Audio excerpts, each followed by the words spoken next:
공격성은 대부분의 성인들이 아주 싫어하는 특성이에요. 또 아이들의 발달에도 부정적인 영향을 미치는 행동 특성이기도 하기 때문에 우리가 반드시 살펴보고 도와줄 필요가 있어요. 그럼 먼저 공격성이 무엇인지 살펴보기로 합시다. 공격성은 사람이나 동물을 신체적, 정서적으로 상처를 주거나 재산상의 피해나 파괴를 이끄는 반사회적인 행동이라고 할 수 있고요. 공격성은 언어적, 신체적으로 모두 나타날 수 있어요. 공격적인 것을 정의하는 것은 행위자의 의도예요. 행위의 결과가 아닌 거죠. 의도에 근거해서 그러니까 아이가 누구를 해치거나 파괴시키려는 의도가 있다면 실제 그러한 행동이 일어나지 않아도 공격성이다 라고 우리가 정의를 하는 거라고 볼 수 있으세요. 반면에 해치려는 의도 없이 그냥 즐기는 거친 놀이 혹은 우연하게 해를 입힌 행동들은 공격성에서 제외가 될 수 있습니다. 이러한 차원에서 공격성을 나누자면 크게 두 가지 범주로 나눌 수가 있어요. 첫 번째 유형은 바로 도구적 공격성이고요. 또 다른 유형은 적극적 공격성입니다. 도구적 공격성은 어떤 거냐면 어떤 사람이 어떤 다른 목적을 위한 수단으로서 다른 사람을 해치는 거예요. 그러니까 사물이나 영역, 어떤 권리를 갖거나 보호하기 위해서 하는 거죠. 그러니까 예를 들면 친구가 내 장난감을 뺏었으면 걔 때려갖고 되찾아오는 거, 이런 게 이제 도구적 공격성이다라고 할 수 있어요. 도구적 공격성보다 조금 한층 안 좋은 걸 우리가 적대적 공격성이라고 하는데요. 적대적 공격성은 다른 사람에게 상처를 주거나 협박해서 힘을 얻고자 하는 어떤 의도적인 행동이라고 볼 수가 있어요. 이렇게 적대적 공격성을 보이게 되면 그 결과로서 누군가가 상처를 입거나 소유물이 손상이 될 수밖에 없겠죠. 공격성을 보이는 원인은 무엇일까요? 생물학적인 원인이 종종 거론이 되죠. 남성 호르몬인 안드로겐이나 테스토스테론이 높게 되면 신체적 공격성과 공격적 충동이 더 높게 나타난다라는 보고가 있습니다. 기질도 아이의 공격적 성향에 중요한 역할을 담당하는 그런 부분들이 분명히 또 있을 수 있고요. 기질적으로 아주 시끄럽고 활동적이고 주의산만하고 그리고 새로운 일과 변화에 잘 적응하지 못하는 유아는 순한 기질의 유아보다도 더 자주 공격성을 보였습니다. 하지만 이러한 생물학적인 요인이 아동기 공격성에 기여는 하지만 그렇다고 해서 이러한 생물학적 요인이 공격성의 유일한 요인이다 라고 볼 수는 없습니다.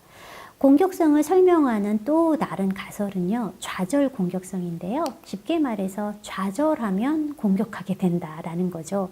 아무래도 만족한 아이보다 좌절한 아이가 더 공격적이라고 볼 수는 있겠지만 이건 역시 좌절이 유일한 원인이라고 보기는 어려워요. 또 다른 공격성의 원인을 유추한 가설을 보면 왜곡된 지각 가설이 있습니다. 어떤 아이는 상대가 적대적인 의도가 없었어요. 자기를 해할 의도가 없었는데 그 의도를 적대적으로 해석을 해요. 이렇게 적대적으로 해석하게 되면 당연히 공격성이 나오게 되는 거죠. 이거는 우리가 전 시간들에 얘기했던 사회적 인지 능력이 떨어진 아이들이 많이 하는 건데요. 타인의 얼굴 표정이나 말을 통해서 제가 나를 툭 쳤지만 만약 환하게 웃으면서 탁 툭 친 거는 같이 놀자라는 신호일 수 있는데 그 얼굴 표정이나 말 갖고 아이의 정서적인 단어를 유추하지 못했어요. 잘못된 해석을 하게 되니까 자기도 응징하기 위해서 공격적 반응을 하게 되는 거고요. 그러면은 자기가 친구랑 놀자라고 툭 쳤는데 걔가 자기 확 때리면은 화가 나겠죠? 그럼 맞은 애가 또 때려서 이런 악순환이 반복이 되는 거죠. 또 우리가 공격성 원인으로 또 우리가 유추할 수 있는 거는 배워서 그렇다. 이거예요. 직접적으로 배워서 그렇다. 부모 혹은 형, 누나가 아이가 말을 안 듣거나 그럼 막 때려요. 혹은 누가 장난감을 뺏겼으면 야, 너 뺏어와, 때려. 이렇게 공격적인 행동을 하라고 막 가리켜요. 그럼 아이들은 이들의 인정을 받고자 공격적인 행동을 하기도 하는 것이지요. 또 공격적인 행동은 강화를 통해서 더 많이 학습되기도 하는데요. 아이가 자신의 뜻대로 하기 위해서 막 공격적인 행동을 했어요. 때리고 물고 핥히고 욕했더니 다른 아이나 성인이 아이고 그래 이거 가져라 하고 막 양보하거나 자기 뜻대로 되게 되면 아유 공격성을 통해서 내가 원하는 걸 충족시킬 수 있구나. 그래서 더 많이 강화가 되는 거죠. 모델링도 중요한 공격성 학습 요인이 되는데요. 다른 사람이 공격적으로 행동하는 것을 지켜보면서 공격성을 배우게 되는 거죠. 가족이나 유치원 혹은 학교, 지역사회의 성인이나 또래가 이러한 모델이 되기도 하고요. 직접 눈앞에서 보지 않아도 텔레비전이나 영화 속의 인물도 공격성의 모델이 됩니다. 그래서 우리가 널리 알려진 벤두라의 보보 인형 실험 같은 거 보면은 막 그 인형을 때리는 성인의 모습을 보면 그것들을 그대로 따라하는 것은 물론이고 더 새로운 방법으로 공격적인 행동을 하는 것을 나타낼 수가 있죠. 지식과 기술이 부족할 때도 아이들은 공격성을 나타내는데요. 자신이 하고 싶은 거를 못하게 되었거나 혹은 다른 아이에게 공격을 받았을 때 어떻게 이거를 다뤄야 되는지 몰라서 공격성을 보일 때도 있습니다. 자신이 알고 있는 사회적 기술을 다 사용을 했는데 원하는 거를 얻지 못했어요. 그리고 자기에게 중요한 거를 보호하지 못했을 때 아이들은 신체적 공격성에 의존하게 되는 거죠. 예를 들어서 친구가 내 장난감을 뺏어가서 야, 내 거야 돌려줘라고 했는데 친구가 메롱하고 가버리면은 내가 저렇게 좋게 말했는데도 제가 안 해주네? 그럼 가서 이제 때리고 되찾아오는 이런 모습을 보일 수 있다라는 것입니다. 자, 그럼 우리가 이제 학령기 아동에게 초점을 둬서 학령기 아동의 공격성에 대해서 살펴볼게요. 6살에서 12살의 초등학생들은 그 이전의 유아기의 아동들보다는 언어적, 인지적 능력이 훨씬 발달했어요.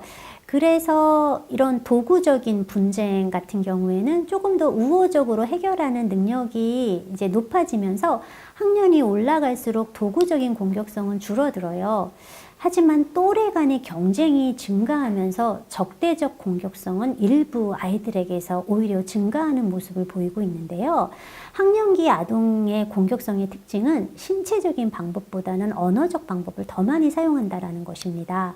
언어적인 조롱, 놀리는 거, 나쁜 별명 부르는 게 대표적인 예라고 할 수 있어요. 말로 은근히 사람을 조종하기도 하는데요.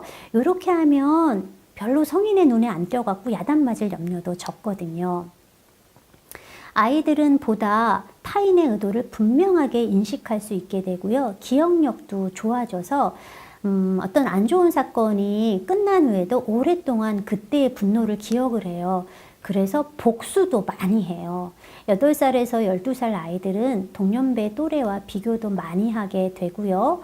또 또래가 뭔가 잘하면은 약간 위협감을 느끼게도 돼요. 이럴 경우에 내가 쟤를 눌러가지고 좀 나의 어떤 위치나 망가진 어떤 자존감을 좀 더 보완하고자 하는 노력도 하는 거죠.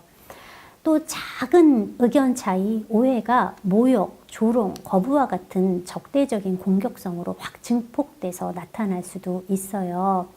이게 아까도 이제 복수를 좀 하려고 한다라는 게 있잖아요.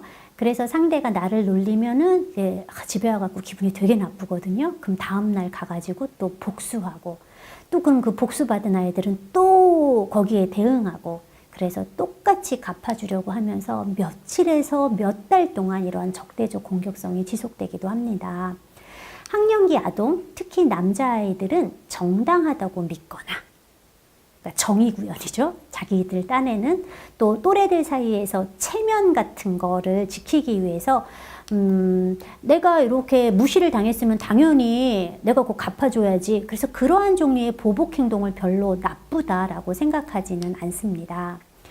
그래서 학령기 동안에는 신체적 공격성은 줄어들지만 말다툼 그리고 암암리에 이루어지는 관계 조작 행동, 가령 쟤 뭐 이렇게 우리 흔히 뒷담화라고 하는 거요. 그런 거, 쟤랑 놀지 마, 쟤 뭐 그랬대, 이런 거 정말 많이 일어나는 거죠. 그럼 이러한 공격적인 행동을 줄이는데 효과적인 방법은 무엇이 있을까요? 아동의 공격성을 줄이는 효과적인 방법으로는 아이가 자신의 요구를 평화적으로 관철시키고요. 타인의 공격성에 대해서 자기 주장, 그러니까 적절한 자기 주장으로 반응하는 것을 가리키는 거라고 할 수 있습니다. 일종의 자기 주장 훈련인 거죠. 이는 모델링, 그러니까 그렇게 하는 방법을 보여주고 아이가 그런 행동을 했을 때 적극적으로 강화시켜주고 직접적으로 가르쳐줘서 비공격적이 되는 것을 배우도록 도와주는 방법이 될 수 있습니다. 조금 더 자세히 살펴보면요. 이제 모델링이에요. 첫 번째 방법은 일단 성인이 부모나 교사가 비공격적인 행동의 모델이 되어야 합니다. 뭐 집에서 엄마 아빠가 다투는데 막 욕을 하거나 물건을 던지거나 씩씩대면은 안 되는 거죠. 아이는 성인이 문제에 대해서 말하고 또 타인과 그거에 대해서 논리적으로 이야기하고 타협하는 방법을 봐야 합니다. 아, 저렇게 욕하거나 때리거나 큰 소리 치지 않아도 문제가 해결되는구나. 요거를 봐야 이러한 어떤 방법들을 공격성의 대안이라고 생각을 하게 되겠죠. 또 부모와 교사가 어떤 상황에서든지 지나치게 흥분하지 않고 이성적으로 대할 때 아이는 비공격적인 방법으로 문제를 해결하는 경험을 하게 됩니다. 강화, 이것도 중요한데요. 아이의 비공격적인 행동이 보상을 받을 때 아이는 내가 굳이 공격적인 행동을 하지 않아도 원하는 걸 얻을 수 있네? 라고 생각해서 비공격적인 방법을 더 많이 사용하게 될 것입니다. 강화의 한 유형으로는 부모와 교사가 긍정적인 개인적 메시지 그리고 효과적인 칭찬해 주는 거를 예로 들을 수가 있어요. 또한 평화적인 행동을 통해서 아이가 자신의 목표를 성취할 수 있도록 도와주는 건데요. 막 새치기 하는 아이는 이제 오히려 조금 더 기다리게 하고요. 잘 기다리는 아이에게 조금 더 기회를 적극적으로 주어지는 게 바로 그 예입니다. 내가 굳이 공격적이거나 불법적인 행동을 하지 않아도 나에게는 순서가 주어질 수 있고 때로는 특권도 얻을 수 있다라는 거를 아이에게 체감케 하는 방법이라고 할 수 있습니다. 직접적으로 가르쳐 줘야 될 필요도 있는데요. 아이가 유능하다라고 느낄 수 있게 도와주고요. 공감 능력도 길러주고요. 친절함, 도움, 협동과 같은 친사회적인 행동도 막 가르쳐 주고요. 또 공격성이 용납되지 않는 건 명확하게 얘기해 주는 거, 그리고 때로는 어린아이들은 놀 때 너무 이렇게 막 붙어서 놀고 거친 놀이하면 공격성 유발되거든요.